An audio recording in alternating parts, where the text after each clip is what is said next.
गोविन्दाय नमो नमः।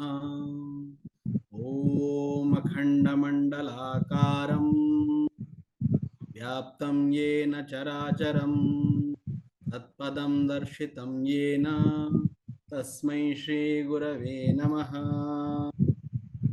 ॐ अज्ञानतिमिरान्धस्य ज्ञानाञ्जनशलाकया चक्षुरुन्मिलितं येन तस्मै श्रीगुरवे नमः। तस्मै श्रीगुरवे नमः। तस्मै श्रीगुरवे नमः।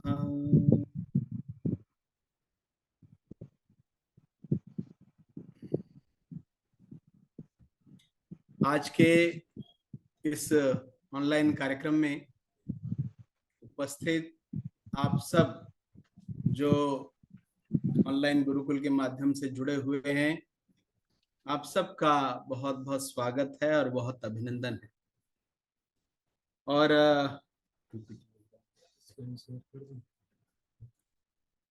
मुझे बहुत प्रसन्नता है कि मुझे एक छोटे से विषय के लिए आपने अपने बीच में स्थान दिया। और मैं बहुत कुछ तो नहीं, लेकिन हाँ, इतने वर्षों से जो कहना चाहिए गुरु परंपरा से जो सीखा, वो कुछ बातें आप सबके सामने साझा करने का प्रयत्न करूंगा। हम सब जानते हैं कि इस उम्र में हमारा हम सब, गुरु माँ भी बार बार कहती है, राजीव गुरु जी भी बहुत कहते हैं, हमारे स्कूल में हमारे टीचर कहते हैं, ये उम्र बहुत अच्छी होती है। इस उम्र में जितना सीख लो उतना ज्यादा हम सीख सकते हैं।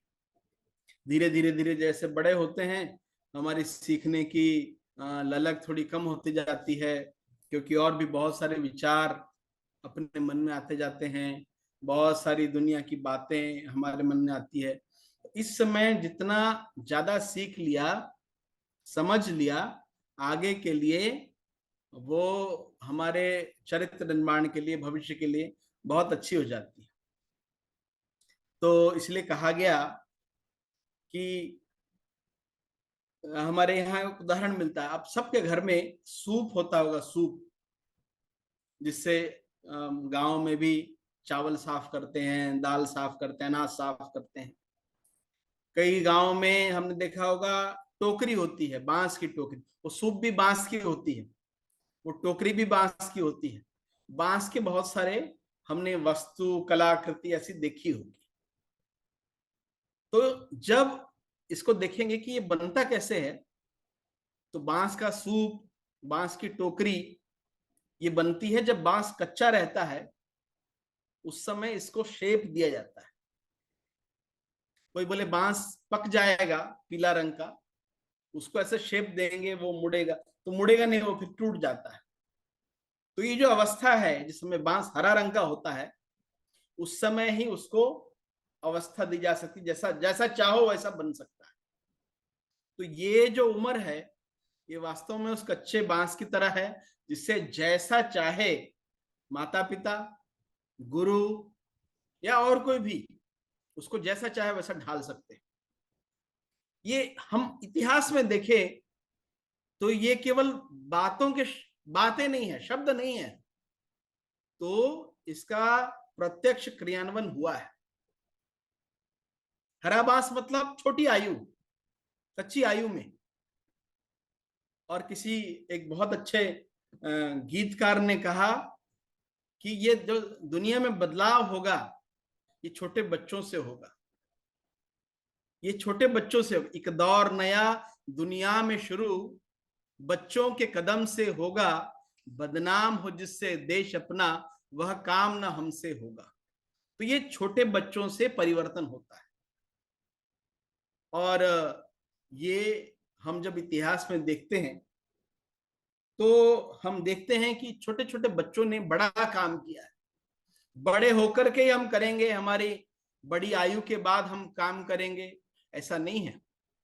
छोटे से बच्चों में ही वो ऊर्जा होती है जिसके कारण से वो बहुत कुछ कर सकता है। यही बातों को आज हमारे इस सब्जेक्ट, हमारे जो विषय है, इसका नाम ही है छोटे बच्चे बड़ा काम। और हम देखेंगे कि हमारे भारत में ऐसे बहुत सारे छोटे वीर बच्चे हुए, मातृ पितृ भक्त बालक हुए, वीर बालक हुए, वीर बालिकाएं हुई, और गुरु भक्त बालक बालिकाएं हुई। उन्होंने बहुत सारा ऐसा काम किया जो आज हम सब के लिए, इस आयु वर्ग के लिए बहुत बड़ा उदाहरण है।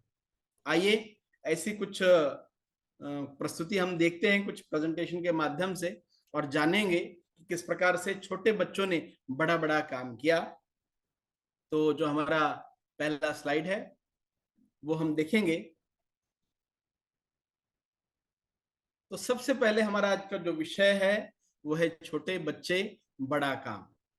कैसे छोटे छोटे बच्चे बड़ा बड़ा काम करते हैं। नेक्स्ट।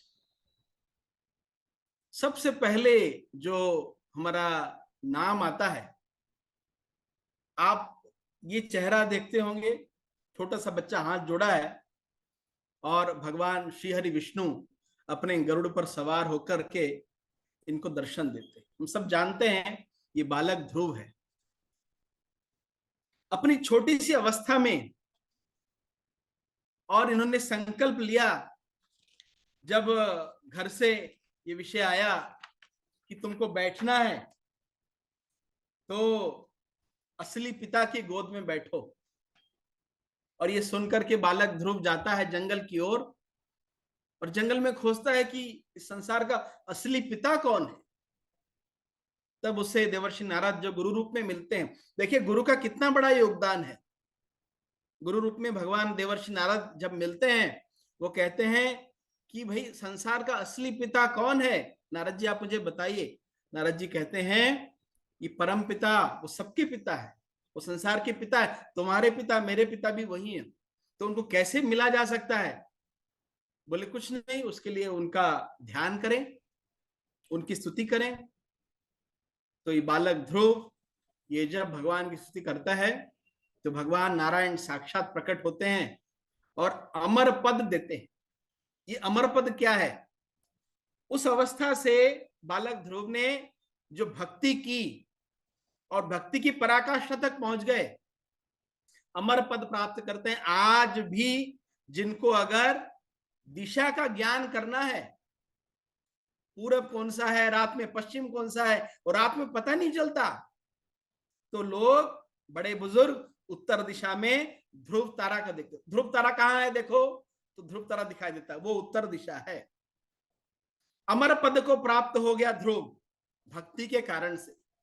छोटी अवस्था में आज तक वो ध्रुव सारे आकाश में सबसे ज्यादा चमकदार तारा होता है। तो भक्ति की इतनी शक्ति है कि अमर पद प्राप्त करता हुआ ध्रुव आज सब हम सबको दिखाई देता है। मेरा निवेदन है, आप अपने घरों में जब उजले रात हो, छतों पर जाएं या पार्क में जाएं और अपने माता पिता से कहें कि माता जी पिताजी ये ध्रुव तारा कौन सा है, आप मुझे दिखाइए, और दर्शन करिए, देखिए वो उत्तर दिशा में होगा। तो ऐसे ये ध्रुव, बालक ध्रुव, ये इतना प्रसिद्ध है। ये छोटी अवस्था में ही इन्होंने ये बड़ा काम किया। Next time. हमारे देश में ऐसे बहुत सारे लोग हैं जिन्होंने बहुत कम उम्र में देश धर्म को बचाने के लिए भी ये काम किया। Next slide. अगला देखें तो हमारा देश कितना विशाल है। अगला दिखाएं। हमारा देश, ये सब भारत का जब हम नक्शा देखते हैं तो ये विशाल भारत है। और जब हम देखें कि भारत का नाम ये भरत कैसे पड़ा, तो अभी आने वाले स्लाइड में बताऊंगा कि भारत का नाम एक छोटे से बच्चे, उसका नाम था भरत, वो दुष्यंत, राजा दुष्यंत का पुत्र, उसके नाम से इस देश का नाम भारत पड़ा। अब आप सोचिए, कोई बड़ा व्यक्ति था, बड़ा उम्रदराज था, उसके नाम से भरत पड़ा क्या? तो भरत छोटी अवस्था में ही, नेक्स्ट स्लाइड दिखाएं, नेक्स्ट का नेक्स्ट दिखाइए, हाँ अगला दिखाइए, अगला दिखाइए, इससे अगला। तो छोटी अवस्था में ही, अगला दिखाएं, हाँ अगला अगला है इसमें। ये भरत शकुंतला और दुष्यंत का पुत्र। ये देखिए ये चित्र हमको क्या दिखाता है, छोटी अवस्था में ही इतना निडर था, कि जंगल में जाकर के सिंह के दांत जो गिनता था। ये चित्र हमने कॉमन देखा होगा, लेकिन चित्र किसी को ध्यान में नहीं आया होगा। बहुत सारे लोग जानते भी होंगे कि ये बालक भरत है, जिसके नाम पे इस देश का नाम भारत पड़ा। कितना निडर था, कितना निर्भीक था। ये छोटा सा बच्चा ही था, इसके कारण से इस देश का नाम भारत पड़ा। हम सबको ये बड़ा गर्व है। लोग कहते हैं मैं छोटी अवस्था में क्या कर पाऊंगा। छोटी अवस्था में बहुत कुछ करने का ये सबसे बड़ा उदाहरण है कि हमारे देश का नाम भारत के कारण से पड़ा। हम देखें कि एक बार लवकुश के स्लाइड बैक में ले आए। ये देखिए छोटा बालक जिनका नाम लवकुश, हमने रामायण के सीरियल में देखा होगा। हर माँ अपने बच्चे को छोटे से ही अच्छे गुण और अच्छी शिक्षा देने का काम करती है। लवकुश का जहां नाम आता है वहां कोई राजा लवकुश का हमको जिक्र नहीं आता। हमने रामायण में भी देखा छोटी अवस्था में लवकुश ने कितना पराक्रम किया। तो मां की सीख थी, गुरु का आशीर्वाद था, जिसके कारण से लवकुश ये पूरे अयोध्या की सेना को परास्त कर देते। क्या था आप कल्पना करिए, ये छोटे छोटे बालक थे। पूरी अयोध्या की सेना जिसके सामने एक प्रकार से नतमस्तक हो गई थी, ये छोटे बालक में ऐसा क्या था? तो ऐसा केवल दो चीजें थी, एक गुरु का आशीर्वाद था, एक मां की शक्ति थी। तो ऐसे छोटे बच्चों ने कितना बड़ा काम किया है, ये हम सब उनके जीवन से सीखते हैं। अगला स्लाइड। कुछ ऐसी बातें जो हम इतिहास में अब देखते हैं। हम इतिहास में देखें, शिवाजी का जिक्र जब चलता है, वीर शिवाजी का, छोटी अवस्था में ही जीजामां ने जब संकल्प लिया कि ये देश, ये बाहर से लोग आए और हमारे इस देश में इन्होंने कब्जा कर लिया, ये मुगल आए और इन्होंने कब्जा कर लिया, ये देश कैसे इन सब से आजाद होगा। 15 अगस्त को तो बाद में आजादी मिली, लेकिन उससे पहले हमारा देश मुगलों के अधीन था। और ये जब माँ जीजा माता को बार बार ये मन में अटकता था, तो जीजा माँ ने सोचा कि दूसरे को किसी को तैयार नहीं करेंगे, मेरे बेटे को मैं स्वयं तैयार करूंगी। और उसने छोटे से बच्चे को, वीर शिवाजी जब बाल अवस्था में थे, तो उन्होंने उनको देशभक्ति की शिक्षा दी, उनको अपने मातृभूमि के प्रति, देश के प्रति कैसे काम करना है उसकी शिक्षा दी। और आप कल्पना करिए 13 साल की उम्र में, 13 साल कितना होता है, मुझे लगता है 7वीं 8वीं पढ़ने वाला बालक, उस अवस्था में इन्होंने पहला किला जीता। 13 साल की उम्र में ये जो किला दिख रहा है आपको स्लाइड में, ये तोरणा का किला है। तोरणा का किला 13 साल की अवस्था में जीत लिया, इतना बड़ा किला। तो कितना साहस था। और उसके बाद वो इसी अवस्था में भगवान शिव के मंदिर में जाकर के संकल्प लेते हैं, कसम खाते हैं कि मैं इस देश को, ये जो साम्राज्य, इसको हिंदवी स्वराज की स्थापना करूंगा और इन आतताइयों से, इन अत्याचारियों से मुक्त कराऊंगा। तो संकल्प लेते उस अवस्था से, और जीवन भर आजन्म उसका पालन करते हैं, उसके लिए काम करते हैं। तो ये नींव, ये जो संस्कारों की नींव है, ये वीरता की नींव, ये बचपन से ही सिखाया गया उनको। इसके कारण से उन्होंने जीवन भर इस पर काम किया। और आज हम सब ये जानते हैं कि शिवाजी नहीं होते तो हमारे से बहुत सारे लोग विधर्मी होते, दूसरे धर्म में होते, हम तिलक नहीं लगा पाते, हम शिखा नहीं रख पाते, हम जनेऊ नहीं पहन पाते। उसका एक बहुत बड़ा श्रेय छत्रपति शिवाजी महाराज को जाता है, जिन्होंने ये हिंदवी स्वराज की स्थापना की और हम सबको अपने सनातन धर्म पर डिगे रहने के लिए, अड़िग रहने के लिए एक प्रेरणा दी। ऐसे छत्रपति शिवाजी महाराज जो प्रातः स्मरणीय है हम सबके, हम सबको उनका जीवन पढ़ना चाहिए, बाल शिवाजी ने कितने अच्छे अच्छे काम किए। एक बार का इसी प्रकार का जिक्र आता है कि छोटे से शिवाजी को जब उस समय उनके गुरु ने कहा कि परीक्षा लेने की सोची, और उन्होंने कहा देखो मैं तो बीमार हो गया हूं। तो गुरुजी बोले कैसे, आपकी ये जो तकलीफ है, नेक्स्ट स्लाइड, ये कैसे दूर होगी। तो समर्थ गुरु रामदास जो लेटे हुए, उन्होंने कहा शिवाजी देखो मुझे शेरनी का दूध चाहिए तो मेरा ये जो रोग है ये दूर होगा। समर्थ गुरु रामदास शिवाजी को कहते हैं कि मुझे शेरनी का दूध चाहिए, और शेरनी का दूध लाना यानी कितनी बड़ी बात। जाते हैं शिवाजी और शेरनी का दूध लेकर आते हैं, अपने गुरु को देते हैं। वो तो एक परीक्षा थी, लेकिन वास्तव में ये जो साहस है, गुरु के प्रति समर्पण है कि मेरे गुरु ने कहा है तो मैं जरूर वो पूरा करूंगा, और वो समर्पण से उनके अंदर ये उत्साह जागा, उनके अंदर ये प्रेरणा जागी। तो ऐसे छत्रपति शिवाजी महाराज के बारे में हम सब जानते हैं, हम सबको उनका अध्ययन करना चाहिए। Next slide. आपने पिछले दिनों एक घटना सुनी होगी जब जिक्र आया कि पंजाब के जो दो वीर पुत्र जोरावर सिंह और फतेह सिंह, आप सब ने उनकी कहानी सुनी है। कैसे उन्होंने बचपन में ही उनके मन के अंदर यह था कि हमको अपने देश धर्म के लिए, अपने पिता के लिए कार्य करना है।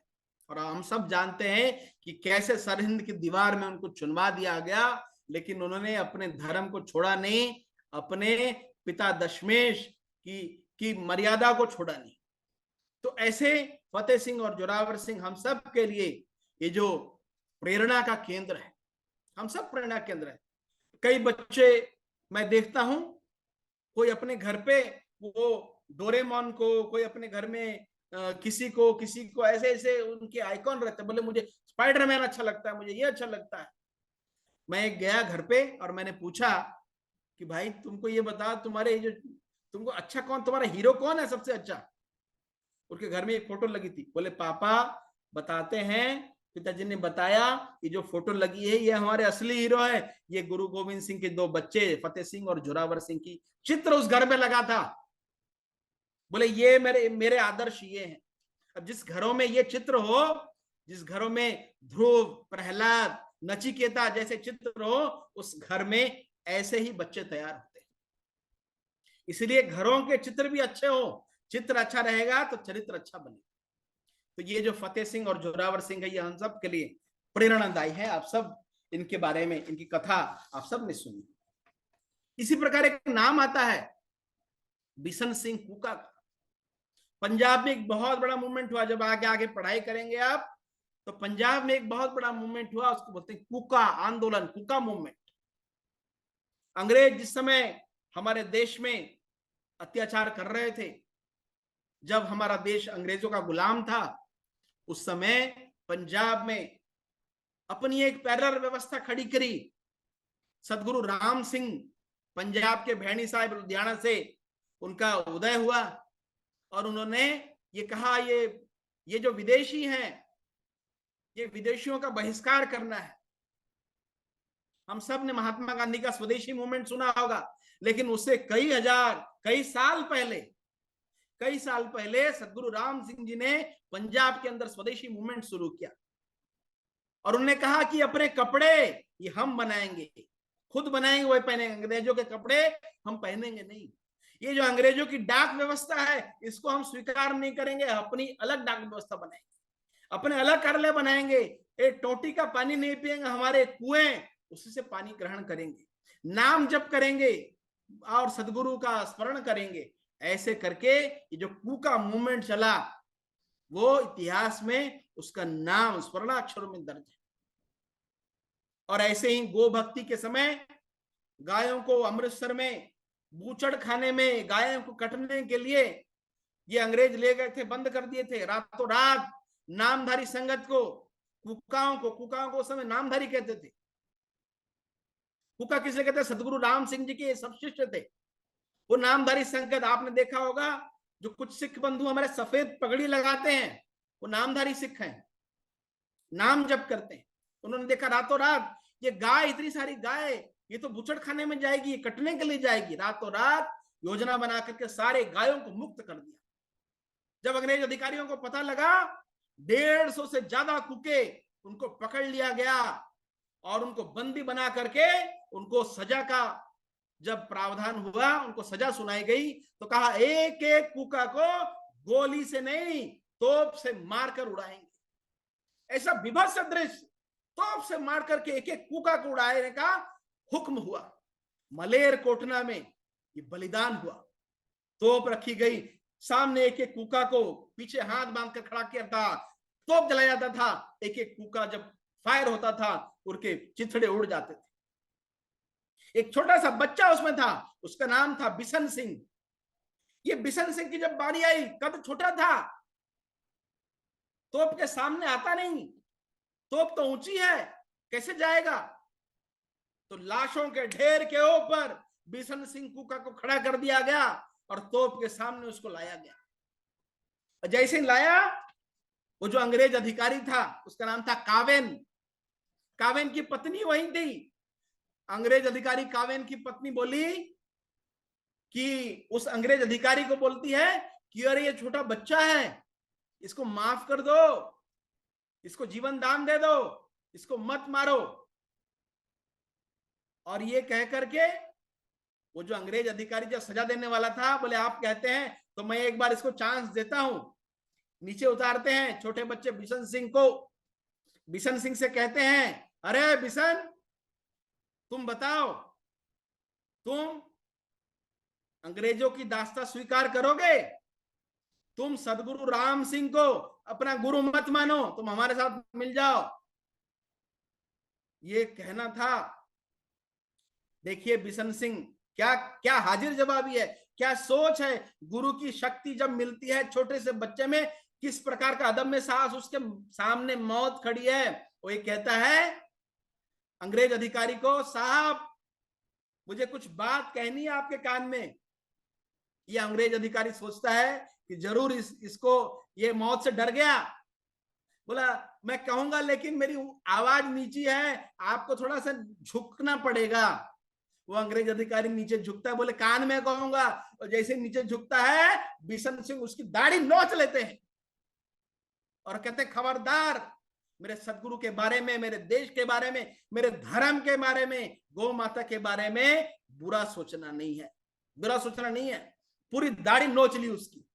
और जैसे ही दाढ़ी नोच ली, वो अंग्रेज एकदम सबका गया और बचे हुए जो अधिकारी थे, जो सजा दे रहे थे, उसके दोनों हाथ काट दिए। और फिर उसके बाद उसको भी उसने मौत की सजा दी। 13 साल की उम्र में बिशन सिंह कुका अपने देश के लिए, धर्म के लिए, गुरु के लिए बलिदान हो जाते हैं। ये इससे बड़ा उदाहरण क्या हो सकता है? जिस 13 साल की उम्र में बच्चा सीखता है, बच्चे के ख्वाब होते हैं, मैं बड़े स्कूल में जाऊंगा, मैं साइकिल लूंगा, मैं ये चलाऊंगा, मैं वो करूंगा, मैं ये करूंगा, मैं अच्छा खाना खाऊंगा। उस अवस्था में जब बलिदान अंदर से निकलता है, ये वास्तव में गुरु प्रेरणा है, ये भक्ति की प्रेरणा है, ये पराकाष्ठा है। ये भाव हम सब के अंदर इसी अवस्था में जग सकता है। प्यारे बच्चों, ये एक बहुत बड़ा उदाहरण हम सबके साथ। इसी प्रकार हम अपने सनातन परंपरा में देखें, भगवान शंकराचार्य, आदि गुरु शंकराचार्य, हम सब ने नाम सुना होगा। ये नाम मैं इसलिए भी ले रहा हूं कि आप सब इन नामों को सर्च करें, इनके बारे में अध्ययन करें कि किस प्रकार से ये सब इतने महापुरुषों ने कितना बड़ा बड़ा काम किया। भगवान आदि शंकराचार्य छोटी सी उम्र से उन्होंने कहा 4 परंपराएं होती हैं। ये जो 100 साल है, इसमें 4 25-25 साल के होते हैं। पहले ब्रह्मचर्य आश्रम होता है, फिर उसके बाद गृहस्थ आश्रम होता है 25 साल, फिर वानप्रस्थ होता है, फिर सन्यास होता है। इन्होंने ब्रह्मचर्य से सीधा सन्यास आश्रम ले लिया और माता की अनुमति लेकर के वेदांतों के अध्ययन के लिए चले। सारा अध्ययन पूरा करने के बाद देश भ्रमण किया। अब आप कल्पना करिए, उस अवस्था में 16 साल की उम्र में इन्होंने सारे वेदांगों का अध्ययन कर लिया। घर से निकल गए भारत को जोड़ने के लिए, एक सूत्र में बांधने के लिए। प्यारे बच्चों, उस समय गाड़ियां नहीं होती थी, मोटरसाइकिल नहीं होते थे, रेल नहीं होती थी। उस समय पैदल पैदल पैदल पैदल पैदल 16 साल की अवस्था से लेकर 32 साल की अवस्था तक पूरे भारत का परिक्रमण किया। आप सोच के देखो, अपने घर से स्कूल जाना हो, हम बस का इंतजार करते हैं, बस अगर लेट आ जाए हम रुकते हैं, वापस आना हो बस का इंतजार करते हैं, मार्केट जाना हो यहां से ऑटो ले लेते हैं। ये छोटा बालक शंकर घर से निकलता है, पूरे भारत की परिक्रमा करता है। 16 साल की अवस्था से लेकर 32 साल की अवस्था तक पूरा भारत घूमता है, पैदल घूमता है, चारों मठों की स्थापना करते हैं, शास्त्रार्थ करते हैं। ये आते हैं ओमकारेश्वर, ये जाते हैं काशी, ये जाते हैं कश्मीर से लेकर दक्षिण भारत का पूरा अध्ययन करते हैं। ऐसे भगवान शंकराचार्य छोटी अवस्था में ही किस प्रकार से प्रकांड बुद्धि के विद्वान थे, ये उस छोटी अवस्था का चमत्कार, और बहुत छोटी अवस्था में इन्होंने ये सारे कार्य किए। ऐसे भगवान शंकराचार्य। आज की अवस्था में देखिए, एक और नाम हमारे बीच में आता है रविंद्रनाथ टैगोर का, जिनको ये जो बहुत बड़ा पुरस्कार मिला उसमें, गुलाम भारत में। रविन्द्रनाथ टैगोर जिन्होंने छोटी सी अवस्था में शेक्सपियर का प्रचलित नाटक उसका बंगला में अनुवाद कर दिया। लोगों को आश्चर्य लगा, ये कैसे कर दिया इन्होंने। इस प्रकार से एक और हुए जिनका नाम था वीर हकीकत राय। वीर हकीकत राय 14 वर्ष की अवस्था में जिन्होंने अपने देश के प्रति शहादत दे दी और उन्होंने कहा, मैं अपना धर्म नहीं बदलूंगा, मैं अपना धर्म नहीं बदलूंगा, देश के लिए मरना स्वीकार है लेकिन धर्म नहीं बदलूंगा। ऐसे 14 साल की अवस्था में वीर हकीकत राय ने भी अपनी कुर्बानी दी। इसी प्रकार से हम देखते हैं कि सरोजिनी नायडू का नाम हमने सुना। 13 साल की अवस्था में 1300 पंक्ति की कविता लिखने वाली सरोजिनी नायडू, 13 साल की अवस्था में। तो कितना अध्ययन किया, कितनी पढ़ाई की, किस प्रकार से किया। तो बचपन में ये काम सरोजिनी नायडू ने भी किया। आगे हम देखते हैं एक बड़ा नाम, महाराष्ट्र में इसको पूज्य रूप से लिया जाता है, संत ज्ञानेश्वर। छोटी सी अवस्था संत ज्ञानेश्वर की। उस समय गीता, नेक्स्ट स्लाइड, उस समय गीता संस्कृत में थी। संस्कृत कई लोग पढ़ नहीं पाते थे, तो संत ज्ञानेश्वर उस समय गीता का भाष्य करते हैं, ट्रांसलेट करते हैं। अगला स्लाइड लगाइए, अगला स्लाइड। तो गीता का ट्रांसलेट करते हैं मराठी में, और 12 साल की अवस्था में गीता का मराठी में अनुवाद करके पूरे देश के समाज के सामने, जैसे तुलसीदास जी ने रामायण को जन जन तक पहुंचाने के लिए रामचरितमानस का ग्रंथ की रचना की, ऐसे ही संत ज्ञानेश्वर ने ज्ञानेश्वरी लिखा और 12 साल की अवस्था में उसका मराठी अनुवाद किया। आज भी ज्ञानेश्वरी घर घर में गाई जाती है। ये छोटी सी अवस्था में संत ज्ञानेश्वर ने इतना बड़ा काम किया। और आगे हम सब किस प्रकार से काम कर सकते हैं, हमारे माता पिता। अब हम सोचें कि इतने सारे उदाहरण हैं, लेकिन हम कैसे करें। कई बार मन में आता है कि हम ये सब काम कैसे करें। राष्ट्र आरएसएस नाम का एक संगठन, उसके जो दूसरे प्रमुख थे उनका नाम था श्री गुरुजी। बचपन से कैसे संस्कार आते हैं, तो कैसे, किस प्रकार से वो गुरुजी जिनका बचपन का नाम था माधव, वो बचपन में जमीन में कुछ ऐसे खोदते हैं, कोई कील ऐसा गाड़ रहे थे। उनकी माँ बचपन में बोलती है कि बेटा, इस धरती को चोट लगती है बेटा, इस पे ऐसे कील मत गाड़ो, इसको फावड़ा, इसके मत करो। इसको मन में उसके बैठ जाता है, धरती माँ को भी कष्ट होता है। और माँ को उस समय वचन देते हैं कि माँ, मैं आज के बाद इस देश को, इस धरती माता को कष्ट हो ऐसा कोई काम नहीं करूंगा। और उसके बाद वो आजीवन वो देश और समाज के लिए अपना जीवन समर्पित कर देते हैं। तो ये जो अवस्था है, ये ऐसी अवस्था है जिस समय आप अगर संकल्प ले, आप अगर चाहें कि मैं कुछ कर सकता हूं, कुछ बन सकता हूं, कुछ बनूंगा, कुछ करूंगा, तो इसी समय हम सब कुछ ना कुछ जरूर कर सकते हैं। और हमको करना क्या है? हम तो सबसे पहली बात देशभक्ति, गुरु भक्ति, मातृ पितृ भक्ति का पालन करना है। हमारे माता पिता जो बताते हैं उसका अनुसरण करना, सबसे पहली बात उसको जीवन में उतारना है। क्यों जीवन में उतारना है? छोटा सा उदाहरण मैं देता हूं। मेरे को हरि यहां से हरिद्वार जाना है, दिल्ली से हरिद्वार जाना है। अब मुझे रास्ता नहीं पता कि हरिद्वार में कैसे जाऊंगा, तो मैं किससे पूछूंगा? मैं पूछूंगा जो रास्ते का जानकार है। तो जानकार अपने घर पे, मान लो पिताजी आप कभी हरिद्वार गए? वहां मैं हरिद्वार गया हूं, कैसे जाऊंगा? तो देखो तुमको यहाँ से ऐसे ऐसे गाड़ी मिलेगी, यहाँ से हरिद्वार पहुंचना पड़ेगा। किसी ऐसे व्यक्ति को पूछेंगे कि आपको हरिद्वार आप गए हो? वो बोला नहीं मेरे को तो हरिद्वार का रास्ता नहीं पता। तो आप बोलोगे ठीक है मैं दूसरे से पूछता हूं।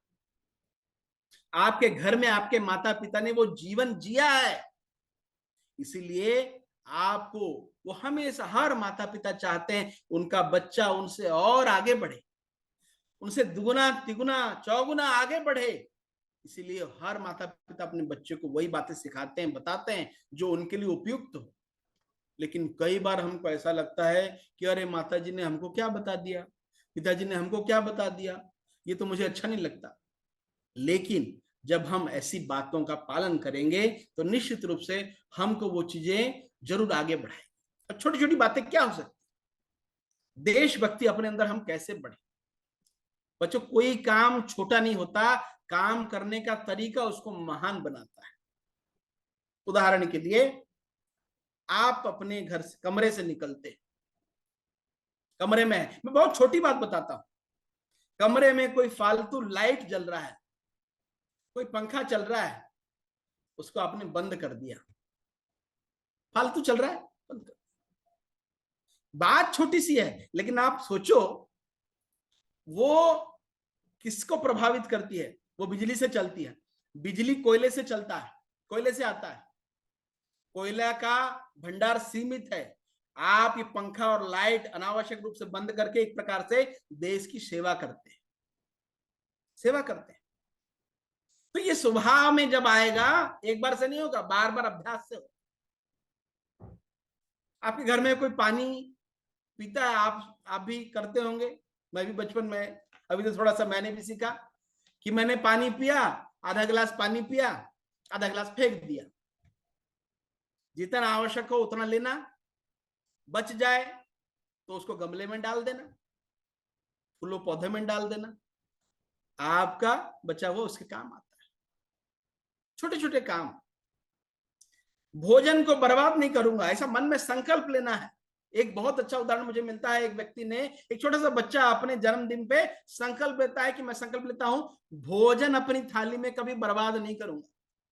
एक छोटी सी बात है, आपको यही बात, यही काम आपको बड़ा बनाएगी, बड़ा बनाएगी। कैसे बनाएगी आप देखिए, ये जो खाना हम खाते हैं, एक दाना अन्न का, एक दाना चावल का, एक दाना गेहूं का, एक दाना आटे की, एक चुटकी आटा, ये कैसे बनता है? आपने माताजी पिताजी से पूछ लेना, तो गूगल सर्च कर लेना।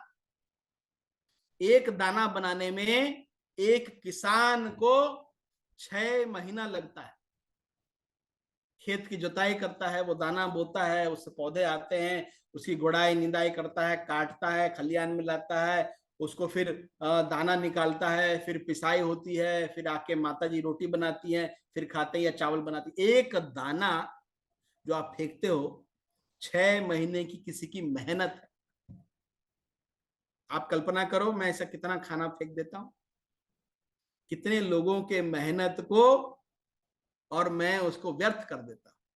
ये छोटी बातें हैं। मन में क्या हम संकल्प ले सकते हैं, आज के बाद जितना आवश्यक हो, जरूरत हो, मैं माता जी पिता करूंगा उतना ही दे, और उसको बर्बाद नहीं करूंगा, भोजन को बर्बाद नहीं करूंगा। उतना ले थाली में, व्यर्थ न जाए नाली में, मैं बर्बाद नहीं करूंगा, संकल्प लेता हूं। छोटी सी बात। कोई आए मेहमान, मैं उनको चरण स्पर्श करके प्रणाम करूंगा, चरण स्पर्श करके प्रणाम करूंगा। छोटी सी बात है। लेकिन आपके मन के अंदर वो बात कब बैठ जाती है आपको पता नहीं चलता। ऐसी छोटी छोटी बातों का हम कैसे उसको अभी से अभ्यास करेंगे, तो मैं समझता हूं वो आगे आपके मन के अंदर संस्कार जाएगा। थोड़ा योग करने का, प्राणायाम करने का अभ्यास, ध्यान करने का 5 मिनट भगवान के मंदिर के सामने, मूर्ति के सामने, जहां पूजा होती है वहां पे बैठना, जुड़ना, एकात्म होना, ये आगे चल के आपको संबल प्रदान करेगा। आप कभी कभी दुखी हो जाते हो, भगवान उस समय आपको साथ देगा। ये प्रत्यक्ष मैंने देखा है, अनुभव किया है।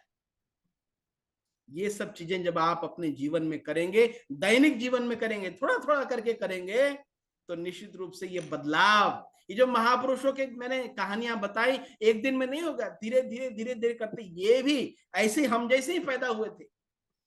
हम भी बचपन में नटखट थे, हमारे जैसे ही थे, लेकिन इनके धीरे धीरे संस्कार ने इनको मनुष्य बना दिया, व्यक्ति बनाया।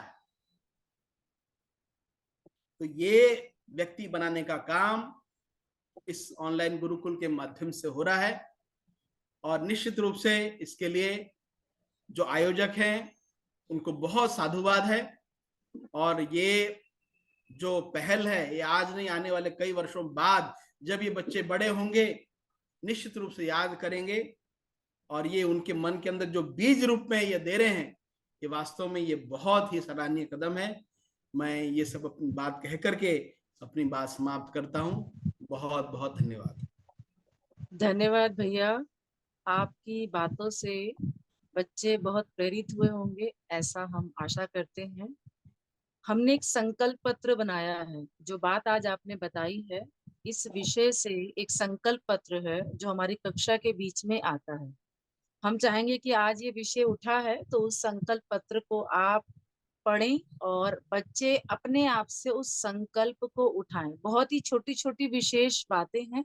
जैसा आपने कहा कि बड़ा कार्य करने की आवश्यकता नहीं है, छोटे छोटे संकल्प, हम क्या नहीं कर सकते और क्या कर सकते हैं, बस इसके बीच की दूरी को हम समझ लें तो हमारे जीवन का यही संकल्प बहुत बड़ा कार्य करके जाए। तो एक बार हम स्क्रीन शेयर कर रहे हैं, सभी बच्चे भी देखेंगे जी। ये बहुत ही अच्छा ये है, समाज के प्रति कर्तव्य क्या क्या होने चाहिए। ये बहुत बहुत छोटी बात लेकिन बहुत गूढ़ रूप में लिखी है। यदि हम पेड़ नहीं लगा सकते तो उनको काटे भी नहीं। बहुत बहुत सही है। पेड़ लगाना है और नहीं लगा सकते तो उनको काटना भी नहीं है। यदि हम नदी साफ नहीं कर सकते तो उन्हें गंदा भी नहीं करना है। यदि हम पृथ्वी को साफ नहीं कर सकते उसे गंदा भी नहीं करना है। कचरा फेंकना नहीं है। यदि हम किसी से प्यार से बोल नहीं सकते तो गुस्सा भी नहीं करना है। मीठी वाणी बोलिए, मन का आपा खोए, औरन को शीतल करे, आपो शीतल खोए। किसी ने कहा कि ये गुस्सा होता है मेरे ऊपर। अरे गुस्सा होने से दूसरा पहले बाद में नाराज होता है, गुस्सा स्वयं अपने आप को पहले खत्म करता है। तो यदि किसी से प्यार से बोल नहीं सकते तो गुस्सा भी नहीं करना है। यदि किसी को व्यवस्थित नहीं कर सकते तो खुद को व्यवस्थित रहना सीखना चाहिए। यदि पानी नहीं बना सकते तो उसे बचाना सीखना है। बहुत बड़ी बात, बहुत बड़ी बात की। आप कभी जाइए राजस्थान में तो पानी की एक एक बूंद का महत्व वहां पता चलेगा। यदि वायु नहीं बना सकते तो उसे शुद्ध रखना सीखे। ये छोटी छोटी बातें हैं लेकिन बहुत गूढ़ बातें हैं। ये संकल्प हम सब जरूर करें। सभी बच्चों से निवेदन है मेरा कि इस विषय को सिर्फ एक स्टोरी ना समझें। आज भैया ने आपको जो भी इस स्थान पर आकर इस रहस्य को बताया, छोटे छोटे बच्चों का स्वरूप दिखाया, ये कोई इतिहास में लिखी किसी के हाथ से कलम से लिखी कहानी नहीं है। ये जीवन है उन बच्चों का। कहीं ना कहीं वो बच्चे इसको जी चुके हैं, इसीलिए आज हम उनको याद कर रहे हैं। हमने एक बार एक कहानी सुनी थी कि हमारा मूल्य क्या होना चाहिए। ये वो बच्चे हैं जो बहुमूल्य हैं, इसीलिए आज हम इनकी चर्चा कर रहे हैं। आप स्वयं को भी बहुमूल्य बनाएं, ऐसा संकल्प यहाँ से उठाएं।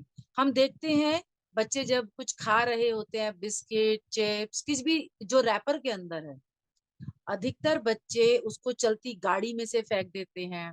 खाते खाते रोड पर वो चीज खत्म हुआ, हाथ भी साफ नहीं हुआ और वो फेंक दिया।